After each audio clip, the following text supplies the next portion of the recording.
Tea கடை kitchen சொந்தங்களுக்கு வணக்கம். இன்றைக்கி கேட்ரிங் ஸ்டைலில் ஒரு சூப்பரான உப்புமா எப்படி செய்யலான்னு தான் பார்க்க போகிறோம். சாதாரணமாக நம்ம வீடுகளில் எப்பவும் போல் உப்புமா ரெடி பண்ணி கொடுத்தோம் அப்படின்னா எல்லாருமே தெரிச்சு ஓடிடுவாங்க. ஆனாலும் இந்த உப்புமா மேலே ஏன் இவ்வளோ வெறுப்பு எல்லாருக்கும் வந்துச்சுன்னு தெரியல. உப்புமாவை பார்த்து தெரிச்சு அப்படி பயந்து ஓடின எல்லாரையுமே சாப்பிட வைக்கிற மாதிரி ஒரு டிஃப்ரெண்ட்டான ஸ்டைலில் இன்றைக்கி நம்ம இந்த உப்புமா ரெடி பண்ணியிருக்கிறோம். நீங்களும் உங்கள் வீட்டில் இருக்கிற எல்லாருக்குமே இதே மாதிரி ஒரு உப்புமாவை ரெடி பண்ணி கொடுங்க. கண்டிப்பாக அடுத்தடுத்து உங்கள் வீட்டில் வாரத்துக்கு 2-3 தடவை இதே மாதிரி ரெடி பண்ண ஆரம்பிச்சிருவீங்க. வணக்கம். நீங்கள் நம்ம டீ கடை கிச்சனில் என்ன பார்க்க போகிறோம்னா கேட்டரிங் ஸ்டைலில் உப்புமா, மண்டபம் ஸ்டைலில் உப்புமா. கல்யாண வீட்டில் காலையில் டிஃபனுக்கு போடுவாங்கள்ல, அந்த மாதிரி ஸ்டைலில் தான் நம்ம இன்றைக்கி உப்புமா பார்க்க போகிறோம். அதுக்கு அடுப்பில் ஒரு கடாயை வச்சாச்சு, அடுப்பு பற்ற வச்சாச்சு. கடாயை சூடாகிட்டு இருக்க நேரத்தில் ஒரு 2 டேபிள் ஸ்பூனு நான் கடலெண்ணெய் சேர்க்குறேன். நீங்கள் கடலெண்ணெய் இல்லை உங்களுக்கு பிடித்தமான தேங்காய் எண்ணெய் கூட அந்த இடத்துல சேர்த்துக்கலாம். 2 டேபிள் ஸ்பூன் சேர்த்தாச்சு. எண்ணெய் சூடாகி வரட்டும். தனிக்கடுகு ஒரு 1/2 டீஸ்பூனு நல்லா வெடித்து வரட்டும். இப்போ நமக்கு கடுகு நல்லா வெடித்து வந்துருச்சு. இதில் ஒரு 2 டீஸ்பூனு கடலைப்பருப்பு, நம்ம குழம்பு கடலைப்பருப்பு 2 டீஸ்பூன் சேர்த்துட்டு, உளுந்து 2 டீஸ்பூனு அதையும் உள்ளே சேர்த்துட்டு நல்லா கலந்து எல்லாத்தையும் நல்லா பொரிய விட்டுருவோம் அந்த எண்ணெயிலேயும்.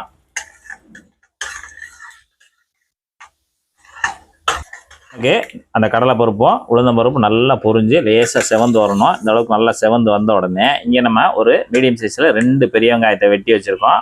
கொஞ்சம் ரஃப்பாக தான் கட் பண்ணி வச்சுருக்கோம். அந்த மாதிரி கட் பண்ணி வச்சுருக்கதை உள்ளே சேர்த்துக்கலாம். இது கிட்டத்தட்ட ஒரு 100 கிராம்லேருந்து 150 கிராம் இருக்கும் வெங்காயம். போட்டு இந்த எண்ணெயிலே நல்லா தவிக்க கொடுங்க.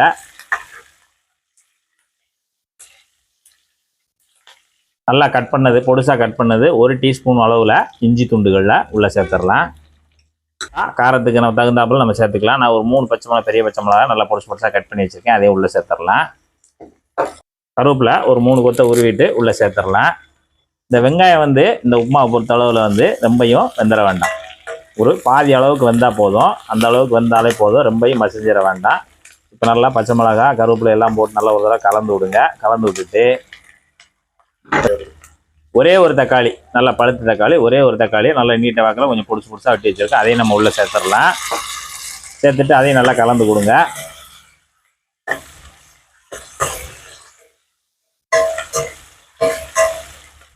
முந்திரி பருப்பு நம்ம கேட்டரிங் ஸ்டைலில் கண்டிப்பாக போடுவோம். ஆனால் நம்மகிட்ட இப்போ ஸ்டாக் இல்லை, அதனால் நம்ம சேர்க்கலை. வீடியோ பார்க்குற நீங்கள் செய்யும்போது முந்திரி பருப்பு ஒரு 10 போல் சேர்த்துக்கிட்டா கொஞ்சம் நல்லாயிருக்கும், சேர்த்துக்கோங்க. தக்காளி லேசாக அந்த மாதிரி லேசாக மசிஞ்சு வந்தாலே போதும். இந்த அளவுக்கு மசிஞ்சு வந்த உடனே இப்போ நம்ம ரவை எடுத்து வச்சுருக்கோம். இது மெஷர்மெண்ட்டில் 1 கப்பு இருக்கும். 200 கிராம் வெயிட்டில் 200 கிராம் இருக்கும்.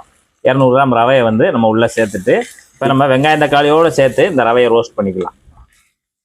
ஏற்கனவே ரவை லைட்டான ரோஸ்டடில் தான் வரும். அந்த ரோஸ்டட் மிஷின் ரோஸ்டட் வரும். நம்ம இங்கே எண்ணெயில் ரோஸ்ட் பண்ணணும். அப்படின்னா தான் நமக்கு நல்லா அந்த ரவை உப்புமா நல்லா டேஸ்ட்டாகவும் நல்லா சாஃப்டாகவும் இருக்கும். அதனால தான் நம்ம இந்த எண்ணெயிலேயும் இந்த ரவையை ஒரு 2-3 நிமிஷத்துக்கு நல்லா அதெல்லாம் ரோஸ்ட் பண்ணிக்கிறணும். இப்போ இதுக்கு தேவையான உப்பு பார்த்தீங்கன்னா ஒரு 1/2 டீஸ்பூன் உப்பு தான் சேர்க்குறேன். 1/2 டீஸ்பூனு தேவையான அளவு சேர்த்துக்கோங்க. சேர்த்துட்டு அந்த 2-3 நிமிஷம் மட்டும் நல்லா ரோஸ்ட் பண்ணணும். இப்போ ரவையை சேர்த்துட்டு ஒரு 3 நிமிஷம் நல்லா இந்த மாதிரி வறுபட்டுக்கிட்டு இருக்குது. இந்த வறுபட்டுக்கிட்டு இருக்க நேரத்தில் நம்ம ஒரு 2 டீஸ்பூனு நெய், 2 டீஸ்பூன் நெய் சேர்த்துக்கோங்க. இந்த ரவையோடு சேர்த்து அதையும் நெய்யையும் சேர்த்து நல்லா ரோஸ்ட் பண்ணிக்கோங்க. நெய் சேர்க்கும்போது நமக்கு சாஃப்ட்னஸும் கிடைக்கும், டேஸ்ட்டும் கிடைக்கும், நல்ல ஒரு வாசமாகவும் மனமும் கிடைக்கும். இப்போ நமக்கு நல்லா ரவை ரோஸ்ட் ஆகிடுச்சு.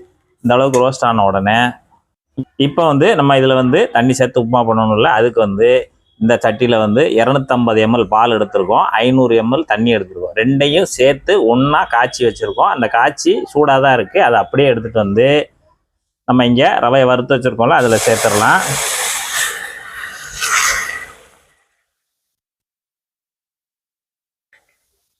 இதில் சேர்த்துட்டு நல்லா கிண்டி கொடுங்க.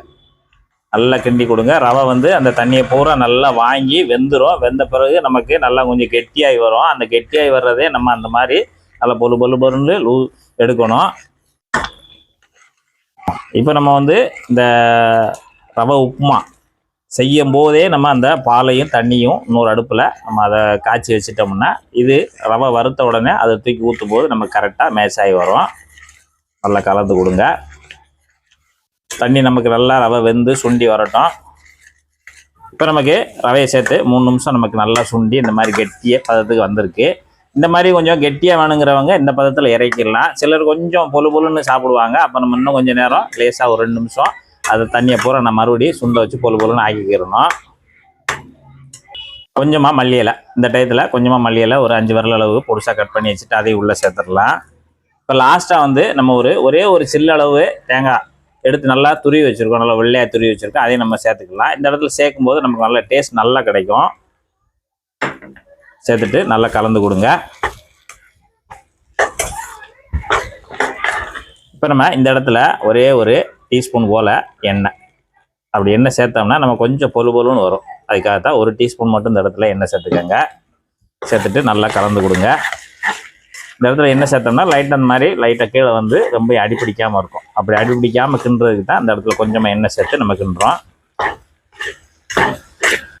இப்போ நமக்கு மொத்தமாக ஒரு 5 நிமிஷம் ஆயிருக்கு. ரவை சேர்த்து ஒரு 5 நிமிஷம் நமக்கு இது ரெடியாக டைம் எடுக்கும். 5லேருந்து ஒரு 6 நிமிஷம் கூட ஆகும். நீங்கள் இந்த மாதிரி நல்லா கொஞ்சம் ஆறின பிறகு தான் நமக்கு அது நல்லா கொஞ்சம் பொழு பொழுன்னு வரும். அது இந்த ஸ்டேஜில் நமக்கு ரெடி ஆயிடுச்சு. நம்ம ஸ்டவ் ஆஃப் பண்ணிடலாம். ஸ்டவ் ஆஃப் பண்ணிவிட்டு இது கொஞ்சம் நமக்கு ஆறுச்சுன்னா நல்லா கொஞ்சம் பொழு பொழுன்னு வரும் உடச்சி விடும்போது. இப்போ நமக்கு உப்புமா வந்து லேசாக ஆறிடுச்சு. லேசாக ஆறினோடனே இந்த மாதிரி நம்ம பொழு பொழுன்னு கரண்டியை வச்சு இந்த மாதிரி உதுத்து விட்டோம்னா நல்லா உதுந்து வந்துடும்.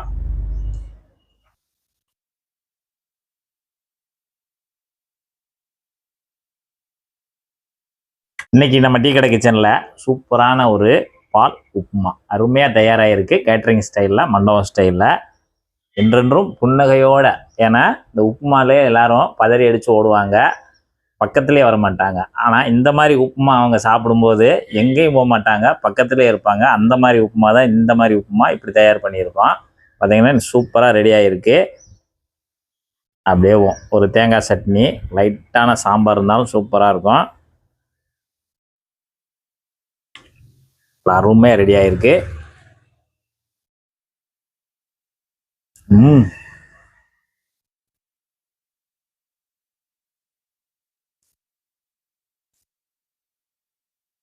செம்மையாக இருக்குது. இந்த வறுத்த பருப்பு அப்படி கடிச்சு சாப்பிடும்போது அருமையாக இருக்குது. இந்த வெங்காயம்லாம் லைட்டாக அந்த கடிபட்டு சாப்பிடும்போது சூப்பராக இருக்கும். அதில் இன்றைக்கி தேங்காய் துருவல் வேறு நம்ம சேர்த்துருக்கோம். சட்னி கூட சைடிஷ்டு கூட தேவையில்லை, வெறும் உப்புமாவே சாப்பிடலாம். அந்த அளவுக்கு அருமையாக இருக்குது. இதே போல் இதே ஸ்டைலில் நீங்களும் ஒரு பால் உப்புமா செஞ்சீங்கன்னா தொடர்ந்து அடிக்கடி உங்கள்கிட்ட கேட்டுகிட்டே இருப்பாங்க. அந்த அளவுக்கு டேஸ்ட்டும் சுவையும் அதிகமாக இருக்குது. இதே போல் நீங்களும் செய்து சாப்பிட்டு எப்படி வந்தன்றதை கமெண்ட்டில் சொல்லுங்கள். நன்றி, வணக்கம்.